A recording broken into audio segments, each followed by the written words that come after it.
Assalamualaikum warahmatullahi wabarakatuh. Halo semua, gimana setelah kalian melihat opening dari video ini? Membuat kalian penasaran gak apa sih sebenarnya yang terjadi? Apa yang menyebabkan isu pandemi COVID-19 ini? Sebelumnya, perkenalkan, saya Fisia Safra Herawan bersama rekan kelompok saya, Jenny Adi Praja dan Ian Wira Pratama.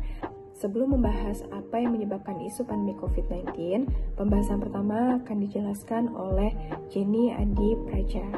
Kepada Kang Jenny, dipersilahkan. Baiklah teman-teman sekalian, sebelum kita memasuki kepada pembahasan materi, tentunya kita harus mengetahui terlebih dahulu apa sih virus corona itu. Coronavirus adalah kumpulan virus yang bisa menginfeksi saluran sistem pernapasan. Infeksi virus corona atau disebut COVID-19 pertama kali ditemukan di kota Wuhan, Cina. Virus ini menular dengan sangat cepat dan telah menyebar ke hampir di semua negara, termasuk di negara Indonesia. Dengan hanya kurun waktu beberapa bulan, akibat yang ditimbulkan dari adanya virus corona ini merambat ke semua aspek kehidupan, dan yang paling berdampak adalah meningkatnya angka kematian dan laju perempuan di Indonesia menurun dengan sangat drastis. Baiklah, pertama-tama saya akan memperkenalkan diri terlebih dahulu. Nama saya Ian Wira Pratama Eskar, kelas C6 kelompok 2. Baiklah, di sini kami menggunakan metode pentahelix di mana di mana kita memasukkan di sini pendidikan, bisnis, masyarakat, pemerintah dan juga media dalam mencakup isu COVID-19, terutama pada vaksinasinya. Untuk pendidikan, ya, karena adanya COVID-19 ini, proses belajar dan mengajar itu bisa dibilang terhambat karena mau tidak mau sekolah-sekolah harus diliburkan untuk mengurangi penyebaran virus COVID-19 ini. Hal ini berakibat banyaknya siswa yang harus mengerjakan di rumah dengan metode belajar daring. Kita tahu kan tidak semuanya di Indonesia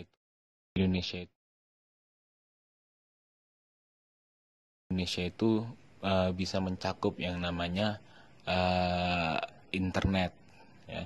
Teknologi pun juga belum bisa mencakup ke semua penjuru-penjuru daerah di Indonesia. Jadi inilah yang membuat terhambat dalam proses belajar dan mengajar. Yang kedua yaitu bisnis, yaitu terhambatnya proses produksi dan pemasaran. Akibat dari COVID-19 ini banyak sekali perusahaan-perusahaan yang harus gulung tikar. Bahkan ada yang mengurangi pegawai-pegawainya, sehingga makin bertambahnya jumlah pengangguran pada saat kejadian COVID-19 ini. Yang ketiga yaitu masyarakat dengan menyebar isu-isu negatif tentang vaksinasi. Ya, pada saat awal-awal keluarnya vaksin ini banyak sekali berita-berita yang beredar di masyarakat tentang bahaya negatif dari vaksin ini, sehingga banyak sekali masyarakat yang tidak ingin melakukan vaksin karena sudah terbawa keadaan, ya, karena banyaknya yang mengatakan kalau misalnya vaksin itu banyak efek-efek negatifnya.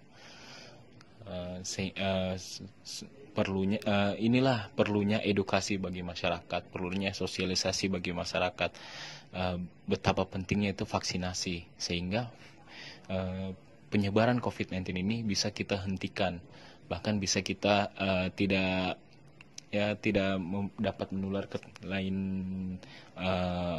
tempat. Yang keempat yaitu ada pemerintah dengan kebijakan mengatasi pandemi ini. Pemerintah pada saat ini sudah banyak mengeluarkan peraturan-peraturan untuk mengurangi penyebaran virus COVID-19 ini. Misalnya seperti pengurangan jam malam, terus ya yang tadi juga sekolah gitu. Banyak sekali peraturan-peraturan yang sudah dikeluarkan. Bahkan untuk peraturan vaksinasi pun itu sudah keluar juga. Ya, sehingga masyarakat harus, bahkan hukumnya itu wajib, kudu mesti harus melakukan vaksinasi. Karena jika tidak melakukan vaksinasi maka akan terjerat hukuman. Ya. Dan yang terakhir yaitu media, tentang penyebaran informasi kepada publik. Ya, di sini media sangat berperan penting dalam hal penyebaran informasi-informasi tentang pandemi COVID-19 ini. Ya, masyarakat sekarang lebih percaya kepada media-media yang memberitakan berita-berita pada saat ini, sehingga media di sini berperan sangat-sangat penting dalam hal penyebaran informasi kepada publik ini. Jadi harus butuh kerjasama dari media pun untuk memberitakan informasi yang kalau bisa ya yang positif-positifnya, ya. Apa itu sih positifnya vaksinasi, apa sih negatifnya dari vaksinasi, ya silakan, tapi jangan terlalu dilebih-lebihkan, karena masyarakat lebih percaya kepada media daripada pemerintah. Baik, itu untuk metode pentahelix yang kami gunakan. Selanjutnya, kita akan menentukan isu prioritas dengan metode APKL. Aktual, problematik, kehalayakan, dan layak. Aktual adalah isu yang sangat hangat dibicarakan, problematik adalah isu yang menimbulkan kegelisahan dan cepat dicari penyebabnya. Ketiga, kehalayakan, yaitu isu yang menyangkut hajat orang banyak. Dan terakhir, layak, yaitu isu yang menyangkut dengan hal yang logis dan masuk akal. Di sini terdapat 8 isu yang menyebabkan isu pandemi COVID-19. Yang pertama, kehadiran vaksinasi di Indonesia. Kita telah menganalisis bahwa kehadiran vaksin di Indonesia itu merupakan A. Aktual, K. Kehalayakan, dan L. Layak. Dari 8 isu pandemi COVID-19 ini, yang menjadi isu prioritas adalah jumlah kasus COVID-19 terus mengalami peningkatan. Kita telah menganalisis bahwa jumlah kasus COVID-19 terus mengalami peningkatan ini mencakup semua APKL. Sehingga berdasarkan hasil analisis dengan metode APKL, masalah yang menjadi prioritas utama isu pandemi COVID-19 di Indonesia adalah jumlah kasus COVID-19 terus mengalami peningkatan. Metode selanjutnya yang kami gunakan pada analisis isu pandemi COVID-19 ini yaitu diagram tulang atau Fishbone, yang mana merupakan salah satu metode untuk menganalisis penyebab dari sebuah masalah atau kondisi dengan mengidentifikasi akar penyebab dari suatu permasalahan, mendapatkan ide-ide yang dapat memberikan solusi untuk pemecahan suatu masalah, dan membantu dalam pencarian dan penyelidikan fakta lebih lanjut. Slide yang terakhir adalah kita sudah mengetahui apa yang menjadi isu dan apa yang menjadi penyebab. Yang menjadi isu adalah jumlah kasus COVID-19 terus mengalami peningkatan. Dan yang menjadi penyebab adalah pelaksanaan vaksinasi belum selesai.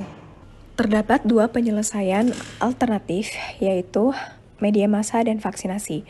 Pertama, media massa. Tahapan setiap alternatifnya berupa abaikan berita hoaks, menggunakan media massa dengan baik, periksa kebenarannya, serta upaya pemerintah terhadap peran penting media massa. Hasil yang diharapkan, media massa dapat mengubah perilaku masyarakat dalam menyikapi pandemi COVID-19. Para pihak yang mendukung adalah pemerintah, jurnalis, dan masyarakat. Yang kedua adalah vaksinasi. Tahapan setiap alternatif dalam vaksinasi, yang pertama adalah kontribusi dari masyarakat dalam mensukseskan vaksinasi. Yang kedua, kelancaran penyedia dosis vaksinasi. Ketiga, stigma masyarakat terhadap vaksin. Keempat, adanya peraturan Presiden nomor 14 tahun 2021 mengenai pelaksanaan vaksin. Dan hasil yang diharapkan menjadi solusi berakhirnya pandemi COVID-19 dan pemulihan ekonomi. Dan para pihak yang mendukung, yaitu aparatur pemerintah, tenaga kesehatan, TNI, Polri, serta masyarakat. Sekian presentasi dari kelompok kami. Semoga Indonesia tetap sehat dan vaksin ini menjadi solusi berakhirnya pandemi COVID-19. Wassalamualaikum warahmatullahi wabarakatuh. Baik, dengan menggunakan strategi SWOT ini, yaitu dari strength-nya itu ada vaksin, media massa, regulasi, dan juga kebijakan. Ya, baik, untuk melakukan menurunkan angka penyebaran virus COVID-19 ini diperlukan juga vaksin, yaitu untuk memberikan kekebalan imun tubuh pada manusia. Ya, jadi vaksin ini juga sangat berperan untuk menghindari kita semua ini dari vaksin, ya, walaupun mungkin bisa dibilang ada pun virus di dalam tubuh kita, tapi virus itu tidak akan bereaksi karena imun kita itu sudah lebih kebal karena bantuan dari vaksinasi ini. Yang kedua yaitu ada media massa. Ya, media massa seperti yang tadi saya bilang pada saat metode pentahelix itu sangat berperan penting dalam hal pemberitaan tentang COVID-19 ini, ya. Mungkin bukan saya aja yang melihat itu masyarakat lebih percaya kepada media massa, ya. Mungkin semua orang juga lebih percaya kepada media massa gitu. Bahkan pemerintah aja pun banyak masyarakat yang tidak percaya kepada pemerintah, apa yang mereka bilang gitu. Jika media massa sudah mengeluarkan, ya kalau bisa dibilang sabdanya, ya, itu pasti masyarakat itu bahkan lebih percaya kepada kepada media massa daripada mendengarkan langsung dari pemerintah. Yang ketiga ada regulasi, yaitu peraturan-peraturan tentang COVID-19 ini, peraturan-peraturan yang mendukung, misalnya ya seperti tadi, yaitu pengurangan jam malam, ya, terus juga ya sekolah gitu kan, sekolah juga harus diberhentikan terlebih dahulu untuk tatap muka, ya, bukan diberhentikan betul secara menyeluruh, tapi tetap melakukan pembelajaran tapi melalui daring kan, yang betul-betul tegas gitu kan, untuk bisa gitu masyarakat mematuhi kebijakan-kebijakan dari pemerintah itu. Terus ancamannya yaitu ada isu vaksin palsu dan berbahaya dan juga kasus positif COVID-19. Ya, yang pertama itu isu vaksin palsu dan berbahaya. Ya, kemarin ya tidak lama ya, ada kemarin itu pemberitaan tentang vaksin Astra apa gitu. Nah, di situ tuh saya juga baca di berita itu ada sekitar 8 negara yang harus memberhentikan pemakaian vaksin tersebut karena katanya membuat orang yang disuntikan kepada vaksin itu menderita penyakit berlebihan darah beku apa gimana gitu. Yang penting itu tentang darah beku gitu. Terus juga ada juga yang katanya di daerah Afrika, di negara Afrika itu ada isu, ya, itu pernah ditangkap itu vaksin palsu.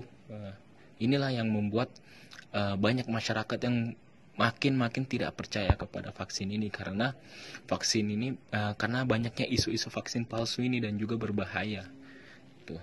Yang kedua yaitu kasus positif COVID-19, ya, setiap mungkin untuk saat ini bisa dibilang menurun, ya. Sempat kemarin itu menyentuh angka di atas 10.000 dalam satu hari itu kasus positif COVID-19 ini. Sekarang ini rata-rata yang saya lihat juga di berita dalam pemberitaan kasus positif ini itu hanya mencapai paling besar itu 6.000 atau sekitar 7.000 itu untuk kasus positif ini. Dan ya bisa kita tahu lah, untuk kasus positif tertinggi di Indonesia itu ada di Jakarta dan juga di Jawa Barat. Ya, itu paling yang bisa dibilang paling tinggi, terutama di DKI Jakarta. Karena kita tahu DKI Jakarta itu adalah pusat ibu kota, ya, pusat ekonomi, perekonomian itu semua orang itu lebih banyak tinggal di Jakarta gitu. Keluar masuknya dari luar Jakarta, dari dalam Jakarta keluar di Jakarta, dari luar Jakarta ke dalam Jakarta itu banyak sekali tiap harinya. Sehingga kasus positif yang ada di Jakarta itu semakin hari semakin meningkat. Itu. Tapi untuk kasus sembuh, untuk kasus sembuhnya juga pun itu bisa dibilang juga tinggi juga. Jadi untuk suspek positifnya juga itu sudah mulai menurun, ya.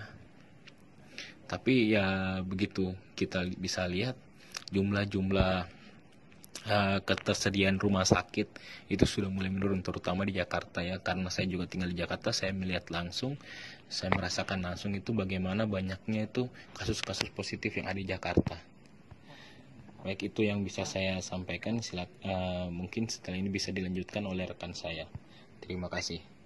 Slide yang terakhir adalah kita sudah mengetahui apa yang menjadi isu dan apa yang menjadi penyebab. Yang menjadi isu adalah jumlah kasus COVID-19 terus mengalami peningkatan. Dan yang menjadi penyebab adalah pelaksanaan vaksinasi belum selesai.